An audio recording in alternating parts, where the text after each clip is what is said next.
নমস্কার। কবিগুরু রবীন্দ্রনাথ ঠাকুরের জন্মদিনে আমার নিবেদন অংশুমান করের রবীন্দ্রনাথ। শিলাইদহ ভাবে আপনি ওদের, জোড়াসাঁকো ভাবে আপনি এদের। বিশ্বভারতী ভেবেছিল জর্জ বিশ্বাসের নন, আপনি তাদের। রবীন্দ্রনাথ, আপনি আসলে কার? যুদ্ধের সময় ট্রেঞ্চের মধ্যে শেষ নিঃশ্বাস নেওয়ার আগে এক তরুণ কবি ভেবেছিল আপনি তাঁর।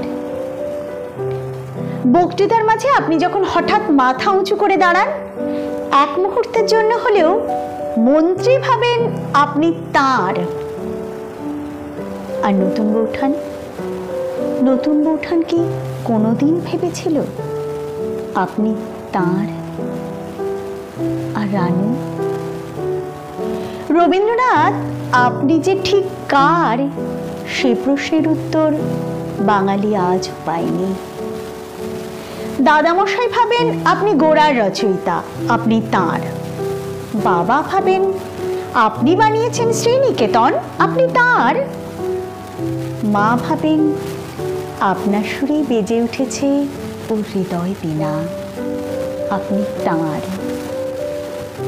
ভীরু কিশোরী যে মুখ ফুটে কিছু বলতে পারেনি, শুধু চিরকুটে লিখে দিয়েছিল,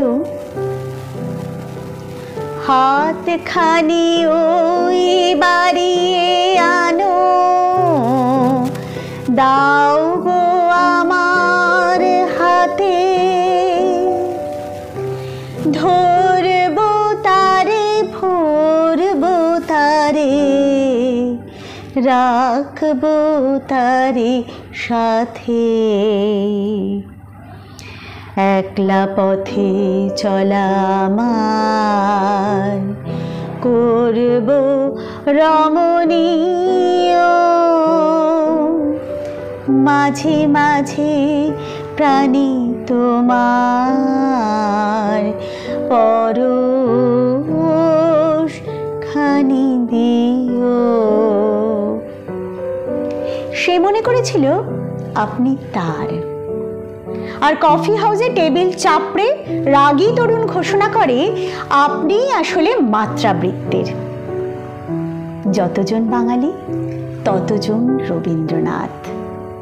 শুধু একদিন শিলাইদহের রবীন্দ্রনাথ আর জোড়াসাঁকোর রবীন্দ্রনাথ, বিশ্বভারতীর রবীন্দ্রনাথ আর জর্জ বিশ্বাসের রবীন্দ্রনাথ, দাদামশাইয়ের রবীন্দ্রনাথ আর বাবার রবীন্দ্রনাথ, আউইনের রবীন্দ্রনাথ আর মায়ের রবীন্দ্রনাথ, ভীরু কিশোরীর রবীন্দ্রনাথ আর রাগী তরুণের রবীন্দ্রনাথের দেখা হয়ে যায়।